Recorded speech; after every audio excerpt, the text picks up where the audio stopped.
아까 기도했던 것처럼 이번 주에는 청년들 수련회가 있습니다. 여러분들 이 청년들이 이번 수련을 통하여 하나님을 만날 수 있는 귀한 시간 될 수 있도록 위해서 많이 기도해 주시기 바랍니다. 특별히 오늘 이명옥 목사님이 오늘 수예배를 인도해야 되는데요. 지금 목이 굉장히 아프셔서 지금 후두염 때문에 목 관리 때문에 제가 이렇게 예배를 인도하게 되었습니다. 특별히 이명옥 목사님의 목을 하나님께서 붙들어 주셔서 수련을 이끌어감에 조금 더 부족함 없도록 은혜 넘치는 수련회 될 수 있도록 위해서 기도해 주시기 바랍니다. 여러분 혹시 다릅니다와 여러분 틀립니다의 차이를 알고 계십니까? 다릅니다, 틀립니다. 여러분 틀렸다라는 이야기는 나는 맞지만 상대방은 잘못되었다라고 말할 때 틀렸습니다, 틀렸다라고 이야기합니다. 반면에 다릅니다라는 말의 뜻은 맞고 틀리고의 문제가 아니라 서로의 다름을 이야기하는 것입니다. 다릅니다, 틀립니다.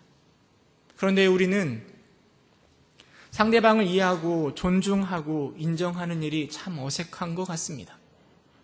곰곰이 생각해보면 틀린 게 아니라 약간 서로 생각이 다를 뿐인데 우리는 흔히 말하기를 넌 틀렸어, 그건 아니야 라고 말하는 경우가 참 많이 있는 것 같습니다.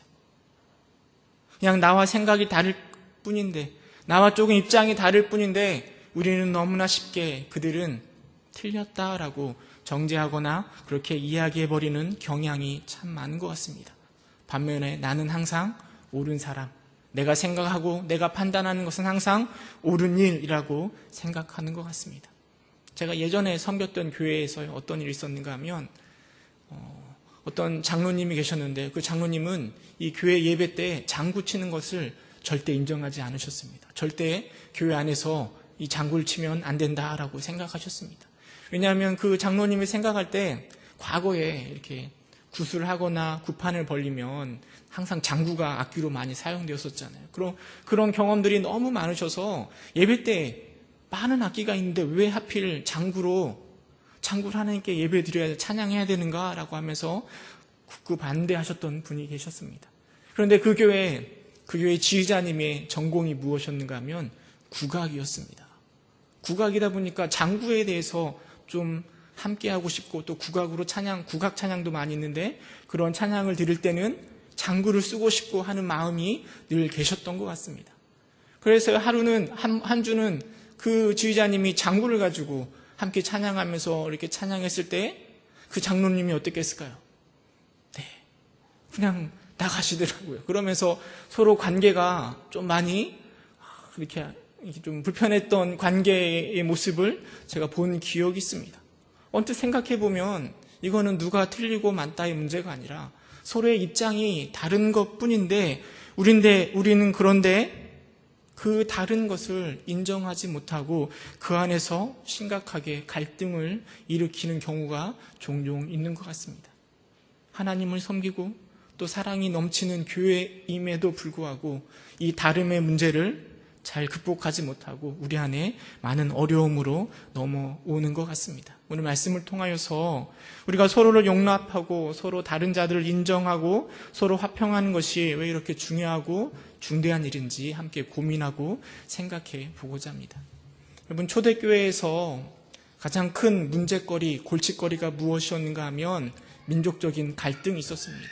그 갈등이 무엇이었는가 하면 유대인이면서 하나님을 믿었던 기독교 유대인들과 또 이방인이면서 하나님을 섬겼던 기독교 이방인 간의 갈등이었습니다. 그럼 한번 생각해 보시기 바랍니다.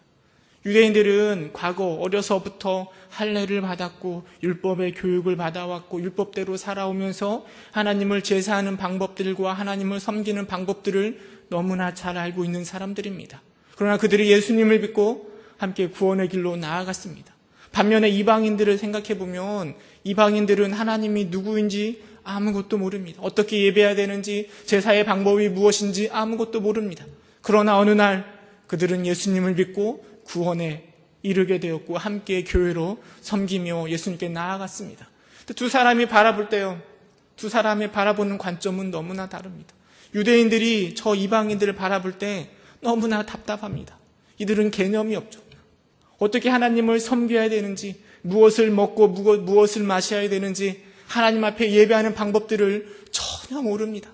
그냥 자기가 원하는 대로 막 하나님을 섬기고 예배하는데요. 그런데 그것이 너무나 못마땅한 것이죠. 반면에 이방인들이, 하나님을 믿던 이방인들이 저 유대인들을 바라보면 어떤 마음이 생길까요? 왜 이렇게 고리타분한지.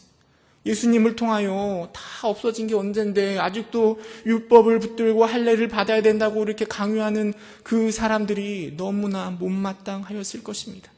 우리가 읽은 본문 가운데 나오는 문제도 그런 문제입니다. 이방인들과 유대인의 문제가 그들의 교회 가운데 끊임없이 표출되고 있었습니다. 특별히 유대인들은 끊임없이 이방인들에게 요구합니다. 예수님 믿는 거 중요하죠. 그러나 할례도 받아야 됩니다. 여러분, 율법을 지켜야, 하나님이 우리에게 주신 이 말씀 가운데 기록되어 있는 율법을 지켜야 하나님을 제대로 섬길 수 있는 것입니다 라고 끊임없이 이방인들을 압박하고 끊임없이 비판하고 정죄하는 모습이 에베소 교회 가운데 있었던 것 같습니다. 과거에 할례는 난지 8일 만에 하나님의 백성임을 증표로 내었지만요, 그 할례를 받는 것이 유대인들만 받는 것이 아니라 나중에 보면 이방인들이 유대인이 되고자 할 때 할례를 통하여 유대인이 될 수 있었습니다. 유대인 기독교인들은 그렇게 생각했던 것이죠. 저들이 지금은 이방인이지만 할례를 받고 유대인이 되어서 예수님을 섬기면 얼마나 좋을까? 할례를 받고 유대인이 되어서 율법도 지키며 율법대로 순종해 가며 예수님을 섬기면 얼마나 좋을까? 늘 그 생각을 가지고 이방인들을 끊임없이 괴롭히고 있었고, 그 문제로 인하여 교회 가운데 늘 갈등이 있었던 것입니다. 율법을 지켜야 되는지 할례를 받아야 되는지, 그 문제가 그들 가운데 있었던 것입니다. 그러기에 바울은 에베소 교회 가운데 이렇게 이야기하는 것입니다. 13절에 보면, 우리 13절 말씀 함께 읽어볼까요? 13절 시작. 이제는 전에 멀리 있던 너희가 그리스도 예수 안에서 그리스도의 피로 가까워졌느니라. 예전에는 멀리 있었던 유대인과 이방인들, 너무나 멀리 있었죠. 유대인들이 생각할 때 이방인들은 결코 하나님의 백성이 될 수 없는 사람들이었습니다. 그러나 그 유대인들에게도 무슨 일이 일어났는가 하면 그리스도의 보혈의 능력으로 구원의 길에 이룰 수 있는 일이 일어나게 된 것입니다. 그리고 그 일로 인하여서 그리스도의 보혈의 능력으로 유대인들과 이방인들은 아주 가까워진 사이가 되었다라고 바울은 에베소 교회 가운데 이야기하고 있습니다. 그러나 그 교회 가운데서는 그 가까워진 것을 인정하기보다는, 가까워진 것을 누리기보다는 서로의 다름으로 인하여서 끊임없이 갈등의 문제가 있었던 것 같습니다. 여러분, 그런 에베소 교회를 바라보면서, 그 유대인들의 모습을 바라보면서 하나님이 어떤 생각을 하셨을까요? 물론 우리에게 결코 양보할 수 없는 진리의 문제가 있는 것은 사실입니다. 우리가 구원받을 수 있는 유일한 길은 바로 예수 그리스도의 보혈밖에 없다라는 것은 양보할 수 없는 것입니다. 그러나 세상 사람들은 자꾸 모든 것을 다 같이 융합하자, 다원주의로 나아갑니다. 서로를 인정해주고, 우리가 뭐가 다른 것이라고, 너희도 구원이 있고 우리도 구원이 있고 서로 좋은 게 좋은 건 아닌가라고 이야기하며 나아갑니다. 성탄절 절에 가면 뭐라고 붙은 줄 아십니까? 축, 성탄. 천주교에 가면 부처님 오신 날 축하합니다라고 플랜카드를 걸어놓는 것을 바라보게 됩니다. 세상 사람들은 그렇게 서로 하나 되자, 다 같이 연합하자 이렇게 이야기하지만 우리는 결코 그 문제에 대해서 타협할 수 없습니다. 성경은 우리에게 구원받을 수 있는 다른 이름을 주신 적이 없다라고 이야기합니다. 이것이 바로 우리 신앙의 본질입니다. 그러나 이 본질을 제외한 나머지 비본질 부분에 있어서는 우리는 얼마든지 서로의 다양성을 인정할 수 있는 것입니다. 여러분, 신앙생활이라는 것이 무엇이겠습니까? 신앙이라고 한다면 하나님을 100% 신뢰하는 게 신앙 아니겠습니까? 다른 것 바라보지 않고 우리 하나님 주시는 말씀, 진리를 100% 순종하는 게 신앙입니다. 그렇다면 생활이라고 한다면 무엇인가 하면 그 진리의 문제, 그 신앙의 것들을 우리의 삶 속에 100% 순종하는 게 바로 생활입니다. 신앙생활은 하나님을 신뢰하고 그리고 그것들 앞에 순종해 나아가는 것이 신앙생활입니다. 이 진리의 문제, 신앙의 문제, 하나님에 대한 것은 결코 변할 수 없습니다. 그러나 우리가 순종해 나아가는 것은 너무나 다양합니다. 하나님 앞에 신앙생활할 수 있는 길들은 너무나 다양하고 너무나 여러 가지 모양으로 나타날 수 있다라는 것입니다.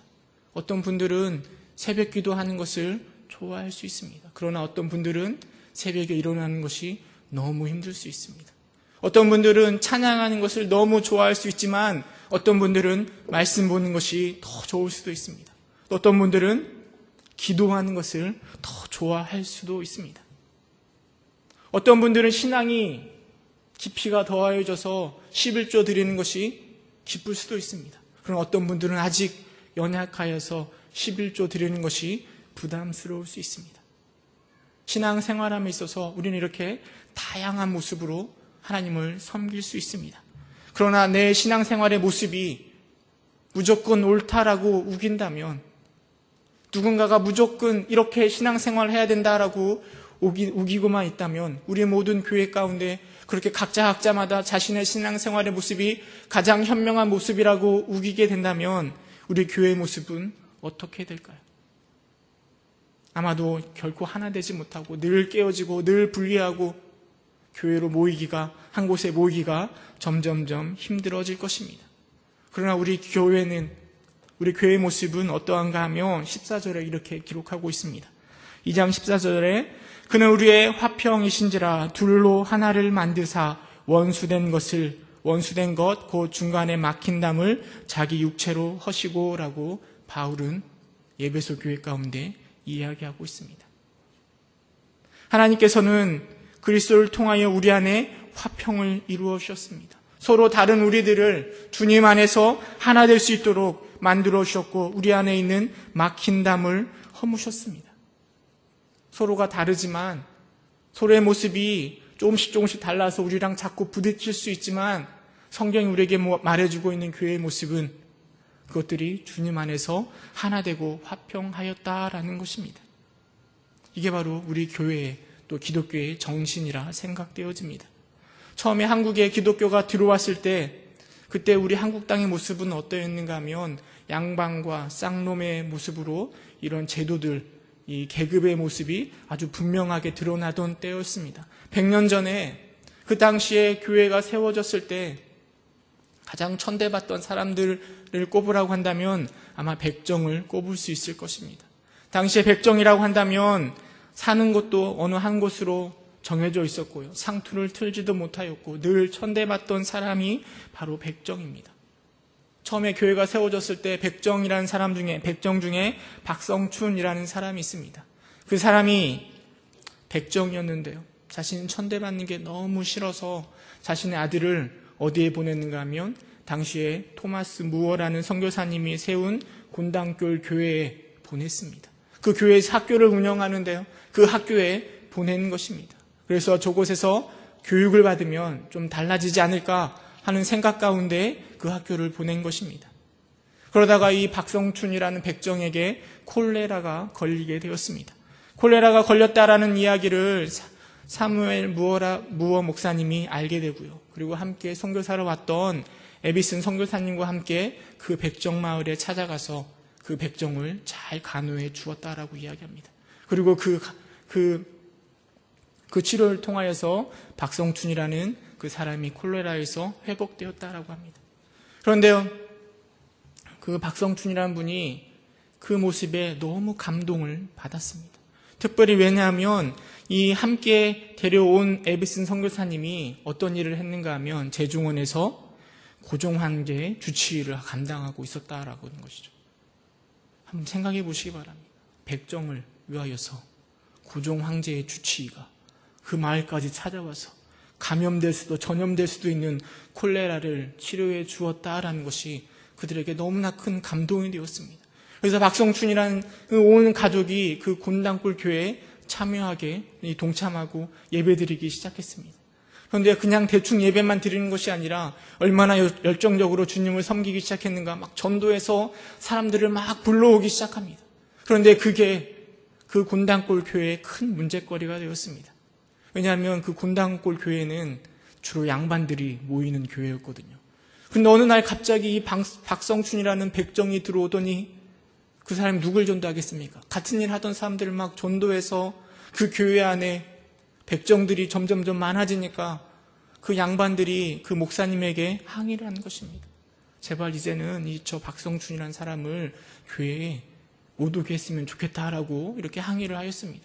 토마스 무어 선교사님은 교회가 절대 그렇게 할 수 없다라고 이야기하고 결국에는 그 양반들이 그 교회에서 따로 떨어져 나와서 교회를 세웠습니다. 그러나 그 교회는 곧 그 교회의 의미를 잃고 다시 생명력을 잃었기 때문에 3년 후에 다시 곤단골 교회와 합쳐졌습니다. 그리고 세운 교회가 바로 승동교회입니다. 지금도 저 서울의 인사동에 가면 그 승동교회가 있는데요. 그 승동교회 1911년에 박성춘이라는 분이 장로로 선출됩니다. 그리고 박성춘의 아들이었던 박충봉은 최초로 서양 의사가 되었습니다. 그럼 이게 바로 교회의 모습이지 않겠습니까? 세상에서는 서로 구분하고 서로 다른 걸 인정하지 못하고 서로 틀렸다 잘났다 그렇게 싸우지만 우리 교회의 모습은 그런 모습이 아니라 다름을 안아주고 주님 안에서 화평하며 하나님께 나아가는 것이 바로 교회의 모습이고, 그리고 초대 이 한국교회 모습 가운데 그런 모습이 나타나고 이 차별과 관습을 끊어내고 사회 개혁을 감당하며 한국교회는 성장해 왔습니다. 초대 한국교회는 세상에서 그 어려움과 아픔들을 안아주며 함께 세상을 주도하는 모습으로 나아왔던 것입니다. 이 에베소 교회 가운데서도요, 이런 구별로 인한 아픔들이 있었고요. 그리고 초대교회, 한국의 초대교회 가운데서도 그런 구별로 인한 아픔이 있는 것처럼 오늘 우리가 살아가고 있는 세상 가운데서는 여전히 서로를 구분하고 서로 담을 쌓아가며 서로를 평가하는 모습이 늘 존재하고 있는 것 같습니다. 지금은 많이 사라졌지만 예전에는 지역 감정이라고 해서 전라도와 경상도를 이렇게 서로 막 이야기하지만 이 정치권에서 보면 이 보수와 진보의 골이 너무나 심한 것 같습니다. 서로 다른 것뿐인데, 생각이 다른 것뿐인데 서로를 인정해주지 않는 모습이 그 정치권에서 많이 나타나는 것 같습니다. 뿐만 아니라 우리 세대 간의 갈등은 얼마나 심합니까? 여러분들은 다 이곳에 모이신 분들은 다들 이렇게 연세가 많으시니까요. 우리 아이들을 바라보면 여러분들이 잘 납득이 되십니까? 고등부 아이들, 중등부 아이들 바라보면 그 바지 입는 게 참 이해가 안 됩니다. 저 학교 다닐 때는 펑퍼짐하게 입고 다녔거든요. 근데 요즘 아이들은 아주 그냥 어떻게 있는지도 모르게 딱 달라붙는 옷을 입는데, 그런 세대 간의 갈등들, 차이들이 늘 우리의 막힌담으로 존재합니다. 또 이렇게 물질이 얼마나 많고 적으냐에 따라서 서로를 평가합니다.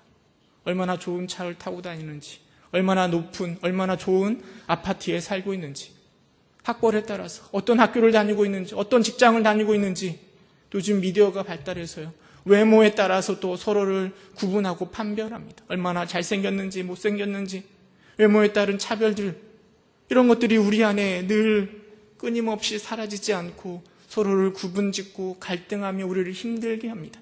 이게 바로 세상의 모습입니다. 세상 가운데 그런 차별을 철폐해야 될 우리 교회의 모습은, 오늘날 우리 교회의 모습은 어떨까요? 안타까운 것은 우리 교회가 그런 세상의 문화를 이겨내고 화평할 수 있도록 돕는 게 아니라 우리 교회가 오히려 세상을 닮아가고 있는 건 아닌가 생각해 보게 됩니다. 우리 교회 역시 세상처럼 서로 구분하고 구분짓고 내가 잘났고 너는 못났고 이렇게 생각하고 있지는 않습니까? 물질로 인하여 또 여러 가지 세상에 구분되는 것들로 인하여 우리가 서로를 구분하고 있지는 않습니까? 뿐만 아니라 우리 신앙의 모습을 따라 서로를 구분하고 있지는 않습니까? 나의 직분이 무엇인지에 따라, 직분을 따라 우리가 서로를 구분하고 마치 직분이 믿음인 양 생활하고 있지는 않습니까? 우리가 이 교회 얼마나 오래 다녔는데 그런 텃세 가운데 서로를 구분하고 있는 우리의 모습이 나타나지는 않습니까? 나는 새벽 기도를 나오고, 나는 수예배, 금요예배를 참석하고 있고, 나는 11조를 얼마나 드리고 있고, 이런 믿음의 분량에 따라 우리가 서로를 구분하고 서로를 판단하고 있지는 않습니까?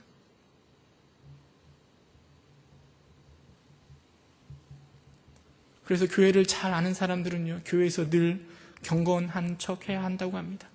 왜냐하면 조금이라도 부족하거나 어려운 일이 있다라는 것을 말했다가는 사람들의 지적을 받기 십삼이기 때문이죠.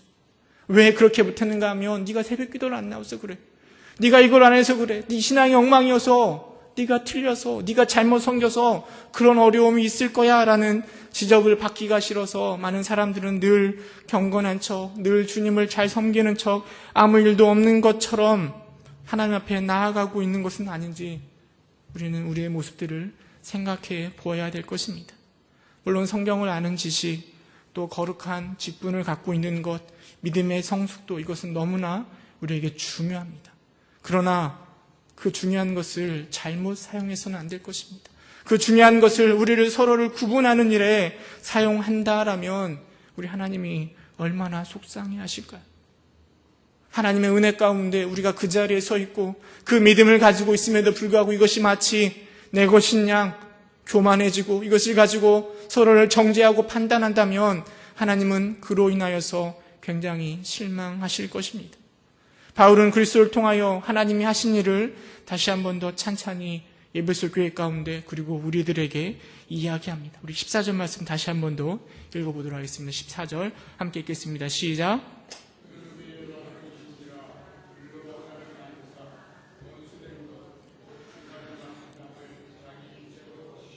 아멘. 우리 그리스도는 우리의 화평이라라고 바울은 우리에게 분명하게 이야기합니다. 유대인이나 이방인이나 그리스도의 보혈의 능력으로 우리 안에 화평하게 되었다라고 이야기합니다. 중간에 막힌 담을 허무셨다라고 이야기하는데요.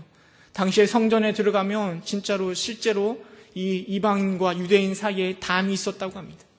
이방인들은 이방인의 뜰까지만 들어갈 수 있었고요. 그리고 유대인들은 성전 안으로 들어갈 수 있었습니다. 그 담을 그리스도의 보혈의 능력으로 예수님이 허무셨다라고 바울은 우리에게 분명하게 말해주고 있습니다. 구분짓는 것을 다 허무셨다라고 바울은 우리에게 말해주고 있습니다. 15절에 가면 이렇게 이야기합니다. 법조문으로 된 계명의 율법을 폐하셨으니 이는 이 둘로 자기 안에서 한 세 사람을 지어 화평하게 하시고라고 이야기합니다. 우리 예수님은 율법의 요구를 다 폐하셨습니다. 율법이 요구하는 것을 그대로 다 완성시키심으로 율법의 모든 율법들을 다 폐하셨습니다. 완성시킴으로 폐하시는 것입니다. 그래서 더 이상 우리 안에 유대인과 이방인의 구별이 다 사라지고 유대인이나 헬라인이나 종이나 주인이나 남자나 여자나 돈이 있는 자나 없는 자나 권력이 있는 자나 그렇지 않은 자나 다 하나님께서는 우리를 새 사람으로 지어 화평하게 하셨다라고 바울은 이야기합니다. 16절에 가면 또 뭐라 이야기하는가 하면 십자가로 이 둘을 한 몸으로, 그리스도의 십자가로 이방인과 유대인을 한 몸으로 만드셨고 그리고 하나님과 화목하게 하려 하심이라라고 성경은 기록하고 있습니다. 하나님께서 우리로 하여금 화평을 더하여 주시고 그리고 서로 막힌 담을 허무셔서 우리로 하여금 한 몸을 이루게 하셨습니다. 유대인과 이방인이 한 몸 된 것처럼 우리는 주님 안에서 목사나 성도나 신앙생활을 오래 한 자나 아니면 연륜이 적은 자나 권사나 장로나 모든 직분 상관없이 주님께서는 우리를 한 몸으로 세우셨습니다. 그게 바로 교회일 것입니다. 우리는 교회로 한 몸 되어서 그래서 어떻게 하는가 하면 하나님과 더 화목의 길로 나아갈 수 있게 하셨습니다. 이게 바로 십자가의 보혈의 능력입니다. 세상 사람들은 절대 우리의 다른 것들을 뛰어넘을 수 없다라고 말할지 모르겠습니다. 돈 없는 사람이 어떻게 돈 있는 자와 함께하고 또 젊은이와 늙은이가 어떻게 함께할 수 있는가라고 말할 수 있습니다. 그러나 그리스도의 보혈의 능력은 우리로 하여금 새 사람을 지어 완전히 다른 사람, 새 사람을 지어 화평하게 하셨습니다. 세상에서 도저히 상상할 수 없었던 양반과 쌍놈이 한 자리에서 함께 예배하며 주님을 섬길 수 있는 것입니다. 오늘날 우리 모든 사람들이 한 교회로 한 몸 되어 주님의 앞에 나아갈 수 있고 주님을 예배할 수 있으며 주님이 주시는 그 귀한 은혜를 누릴 수 있는 것이 바로 우리 교회가 되어야 한다라는 것입니다. 17절에 가면 또 먼 데서 또 오셔서 먼 데 있는 너희에게 평안을 전하시고 가까운 데 있는 자들에게 평안을 전하셨으니라고 이야기합니다. 먼 데 있었던 이방인들에게, 가까이 있었던 유대인들에게 하나님 오셔서 평안을 더하여 주셨습니다. 그리고 18절에 가면 이는 그로 말미암아 우리 둘이 한 성령 안에서 아버지께 나아감을 얻게 하려 하심이라. 한 사람 한 사람을, 서로 생각이 다르고 상황이 다르고 또 가치관이 다른 우리 한 사람 한 사람을 하나님께서 교회로 불러주시고 그리고 한 몸 되게 하시며 그리고 하나님과 화목하게 하시고 그리고 우리 둘이 한 성령 안에서 아버지께로 나아감을 얻게 하려 하신다라고 성경 우리에게 분명하게 말해주고 있습니다. 그러면서 19절에 이렇게 이야기하는 우리 19절 말씀 함께 읽어보도록 하겠습니다. 19절 함께 읽겠습니다. 시작. 그러므로 이제부터 너희는 외인도 아니요 나그네도 아니요 오직 성도들과 동일한 시민이요 하나님의 권속이라. 둘이 한 몸 되어 하나님 앞에 나아갈 수 있기 때문에 그러므로 이제부터 너희는 외인도 아니고 나그네도 아니고 오직 성도들과 동일한 시민이고 그리고 하나님의 권속이다라고 이야기하고 있습니다. 여러분, 권속이 무엇인 줄 아십니까?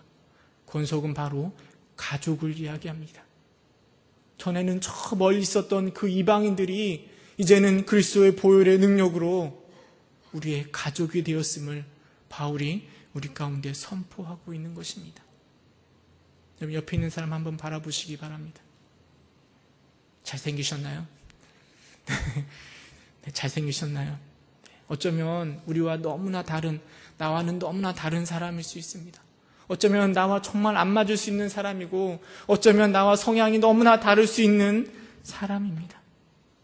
그러나 주님께서는 이 다른 사람을 그리스도의 보혈의 능력으로 한 몸 되게 하셨고 한 가족 되게 하셨고 그리고 하나님께 나아가는 한 교회를 이루게 해주셨습니다. 우리의 구역도 마찬가지입니다. 이번 주부터 이제 구역 세미나와 더불어 구역 모임이 시작될 텐데요. 세상 사람들은 나와 뜻이 맞지 않으면, 나와 생각이 다르면 안 보면 그만이라고 생각합니다. 그러나 우리는 그렇게 생각하지 않습니다. 우리는 한 몸입니다. 우리는 한 가족입니다. 때로는 나와 부딪혀 날 힘들게 하지만 그것으로 저 사람을 정죄하고 저를 판단하고 내치는 것이 아니라 그들은 우리의 가족입니다. 그러기에 우리는 그들과 함께 더불어 한 몸을 이루고 그리고 하나님께 나아가도록 끊임없이 섬겨야 되는 것이 바로 우리의 모습이라는 것입니다. 그게 바로 하나님께서 우리 가운데 교회를 세우신, 우리 가운데 이 부평 동북교회를 세우신 목적이지 않겠습니까?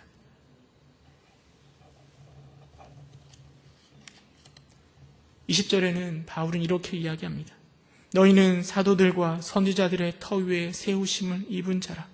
그리스도 예수께서 친히 모퉁이 돌이 되셨느니라.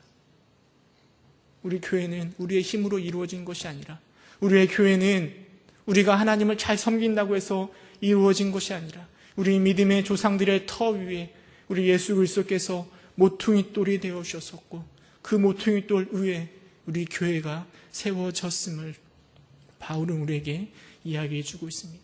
여러분, 모퉁이 돌이 무엇인지 아십니까? 오늘날 이렇게 건물을 짓다 보면 모퉁이 돌이 뭔지 모르는데요.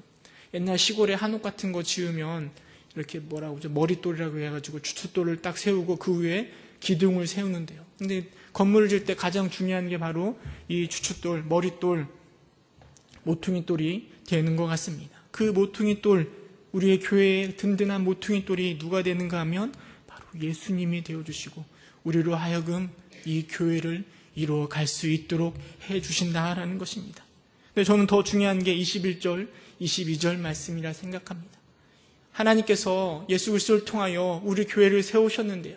그냥 교회를 세워지는 것, 이게 중요한 게 아니라 21절, 22절 함께 읽어보도록 하겠습니다. 21절, 22절 함께 읽겠습니다. 시작.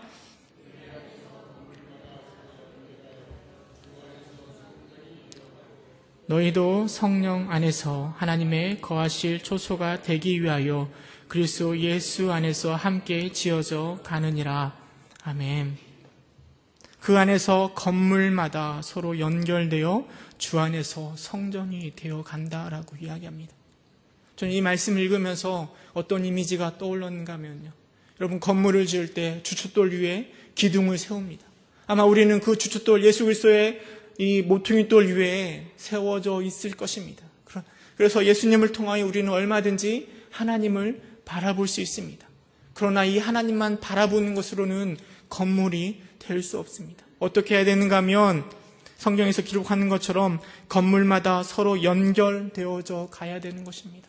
주춧돌 위에 서 있는 우리가 혼자만 서 있는 것이 아니라 또 다른 사람과 연결하여 벽을 이루고 그 벽이 연결되어서 건물이 되는 것이고, 그리고 그 건물 안에 하나님이 거하시는 성전이 되어진다라는 것입니다.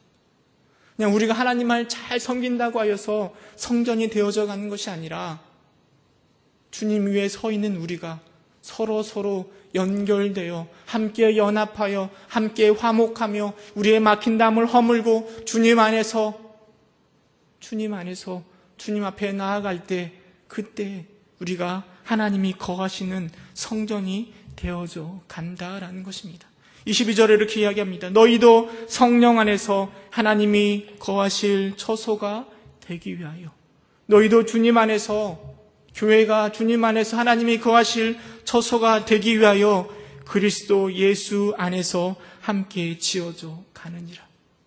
그럼 우리는 함께 지어져 가야 되는 존재입니다. 나 혼자만 주님을 바라보며 나아가는 것이 중요한 것이 아니라 서로 연합하여 함께 지어져 갈 때, 그 관계 안에 또 그 벽들이 함께 연합하여 나아갈 때 하나님이 거하실 수 있는 귀한 성전이 되어져 가는 것입니다. 그게 바로 우리 교회가 나아가야 될 모습이라 생각되어집니다. 나의 잘난 것, 내가 신앙생활 얼마나 열심히 하는 것, 이게 중요한 것이 아니라, 물론 때로는 하나님을 바라보는 것도 중요하지만 서로를 돌아보며 서로 벽을 이루어 서로 연합하여 연결되어 하나님이 거하실 만한 처소, 성전이 되어져 가는 것. 그것이 바로 우리 교회의 특권 아니겠습니까? 그것이 바로 우리 교회가 나아가야 될 모습이지 않겠습니까?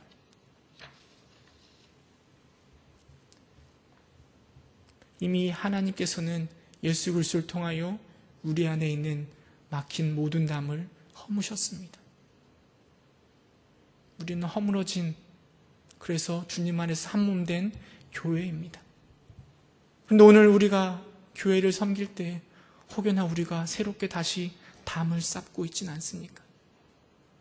새롭게 우리가 구분선을 정하고 너와 나는 이렇게 다른 사람이야, 너는 잘못되었고 나는 옳아 라고 생각하며 담을 쌓아가고 있지는 않습니까?